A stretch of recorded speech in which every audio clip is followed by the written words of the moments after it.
Hello friends, आज हम बदलेंगे नोट 9 प्रो का टच ग्लास। देखिए काफ़ी बुरी तरह से टूटा हुआ है ये। पूरा वीडियो देखने से पहले आप चैनल को लाइक सब्सक्राइब जरूर करें। आपके एक लाइक से हमें मोटिवेशन मिलती है और नई नई वीडियोस बनाने में, और आपके एक सब्सक्राइब से हमें और हिम्मत मिलती है। हमें अच्छा लगता है कि हमारे साथ अच्छे अच्छे फॉलोअर्स हमारे जुड़ रहे हैं। हमें मॉरल सपोर्ट भी मिलती है इससे। पहले हम इसका बैक ग्लास खोलेंगे, फ़ोन को डिसेंबल करेंगे। बैक ग्लास खोलने से पहले इसे सेपरेटर पे हल्की सी हीट रखें कि जो इसकी गम है वो नरम हो जाए और आराम से हम इसका बैक ग्लास निकाल लें। बैक ग्लास खोलने से पहले आप ध्यान रखना कि ये बड़े आराम से आपने निकालना है, क्योंकि ये कांच का होता है। ज़्यादा इसमें फोर्स लगाने से ये टूट भी सकता है।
ये पहले से फ़ोन खुला हुआ है, तभी इतनी मुश्किल से ग्लास निकला है इसका।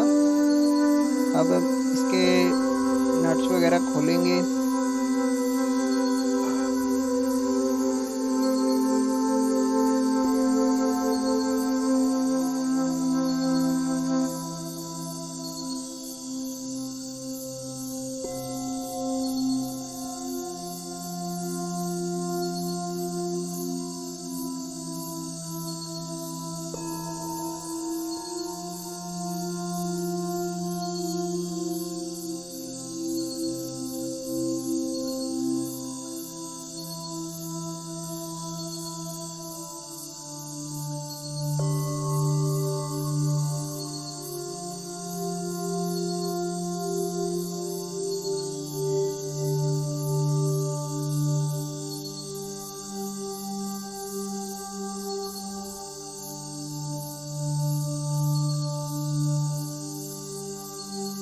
फ़ोन को डिस्प्ले निकालने फ्रेम में से डिस्प्ले निकालने से पहले इसे सेपरेटर पे रखें।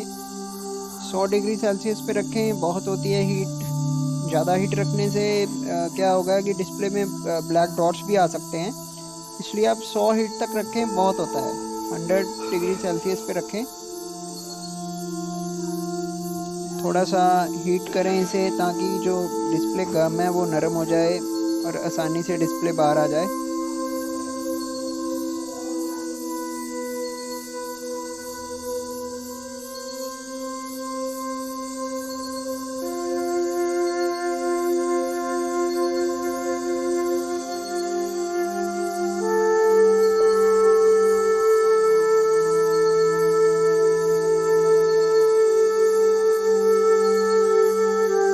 पहले हम ब्लेड की मदद से इसकी साइड से सारी जो ग्लू लगी हुई है उसे काट देंगे, ताकि आसानी से डिस्प्ले बाहर आ जाए।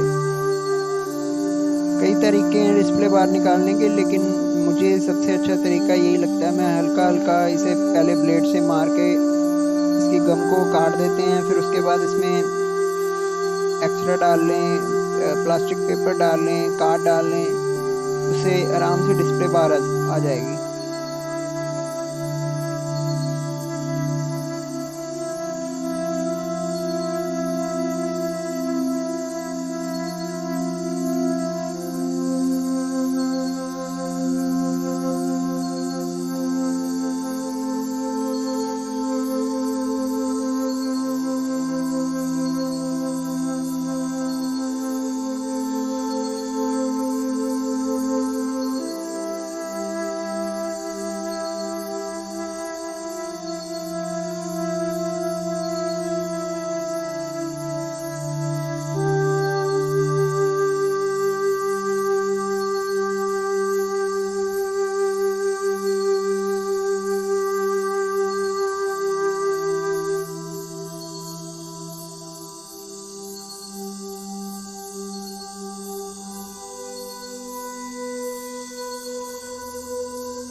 टूटी हो तब आप क्या करें कि डिस्प्ले के ऊपर सेलो टच ग्लास के ऊपर सेलो टेप लगा दीजिए अच्छी तरह से।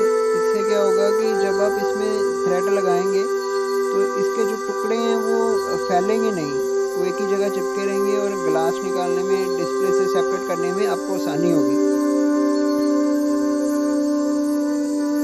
और सेलो टेप लगाने से ये भी फ़ायदा हो जाता है कि आपकी डिस्प्ले सेपरेट पे फिक्स हो जाती है, हिलती नहीं है।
डिस्प्ले और टच के बीच में आप थ्रेड डालने से पहले आप ये ज़रूर श्योर कर लें कि आपकी फिल्म ना कटे।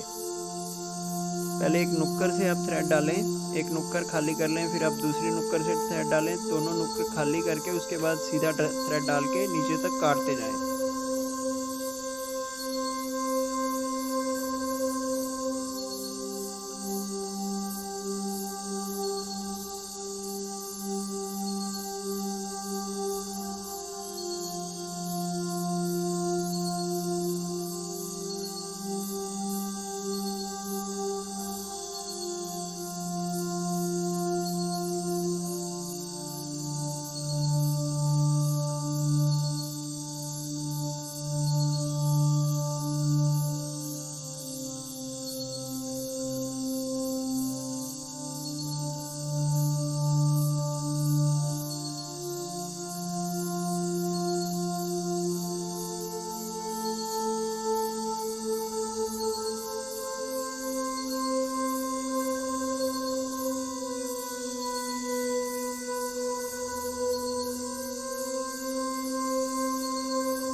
कभी भी तेज़ी से काम ना करें और डिस्प्ले पे प्रेशर भी ज़्यादा ना डालें। इससे क्या होगा कि जल्दी से देरी बली वाला काम है।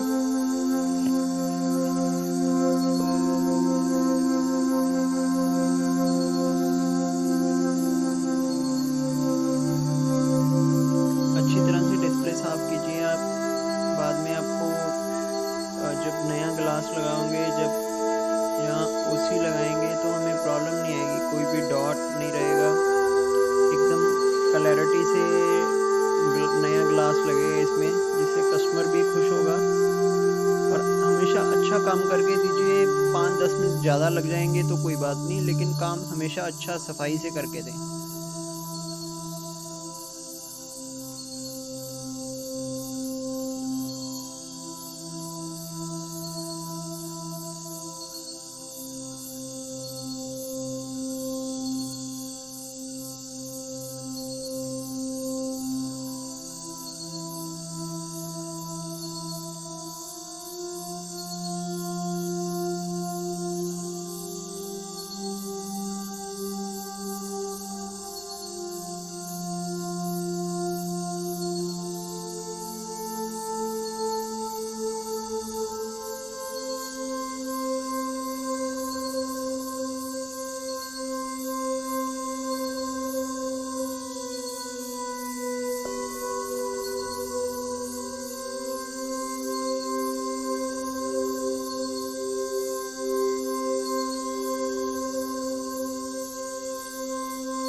तरह से किसी क्लीनर से साफ़ करें। बिना साफ़ किए हुए कभी भी ओसी ना लगाएं। हमेशा एकदम से क्लीन करके, कोई भी डिस्प्ले के नीचे भी कोई गम वगैरह का डॉट ना हो, क्योंकि जब इसे हम ग्लास लगा के प्रेसिंग मशीन में रखेंगे, अगर उसके नीचे कोई कचरा हुआ तो डिस्प्ले टूटने का खतरा भी हो सकता है। इसलिए अब अच्छी तरह से सफाई करें डिस्प्ले की। जितनी सफाई हो सकती है उतनी ज़्यादा करें, एकदम से नीट एंड क्लीन कर लें, ताकि जब फिटिंग भी करें तब हमें कोई प्रॉब्लम ना आए और कस्टमर भी खुश हो जाए।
अच्छी तरह सफाई करने के बाद हम ओसी लगाएंगे। एक तरफ से आप इसका पेपर निकाल लें। पेपर निकाल के बिल्कुल लेंस के ऊपर जहाँ से काला रंग डिस्प्ले का शुरू हो रहा है वहाँ पे रख के, अब रोलर आता है मार्केट में, रोलर की सहायता से आप ओसी लगा दें।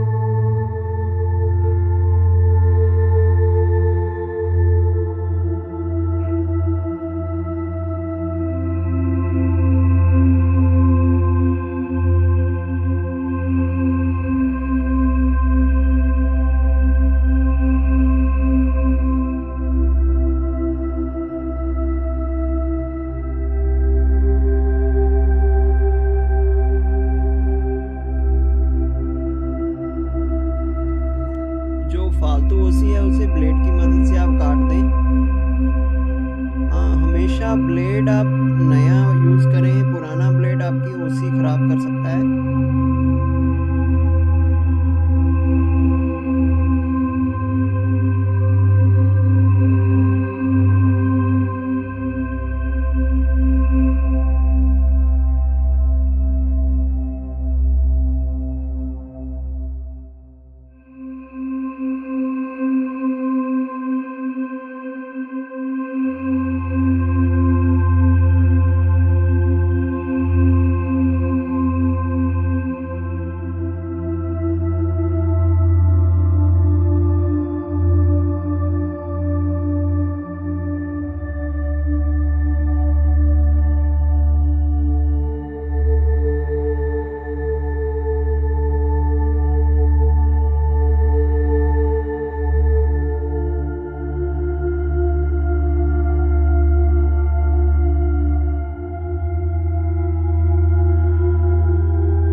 इससे क्या होगा कि ओसी निकालने से जो कैमरा क्लैरिटी है वो ख़त्म नहीं होगी। अगर ओसी लगी रहने देंगे हम तो उससे कैमरा क्लैरिटी ख़त्म हो जाएगी, वो ब्लर हो जाएगा। इसलिए आपको ओसी यहाँ से कैमरा से काटनी ही पड़ेगी।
फ्रेम में डिस्प्ले फिट करने से पहले आप फ्रेम को अच्छी तरह से साफ़ करें। कोई भी पुरानी गम ना लगी हो इसमें, अच्छी तरह से सफाई कर लें ताकि जो फिटिंग है वो कंपनी फिटिंग आए, बिल्कुल कंपनी की तरह फिटिंग आए, किसी को पता ना लगे कि इसका ग्लास चेंज है या डिस्प्ले चेंज है। अच्छा काम करके आपको भी मज़ा आएगा और आपका कस्टमर भी खुश रहेगा।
बैग बैग का भी आप अच्छी तरह से ग्लू जो लगी हो उसे साफ कर लें।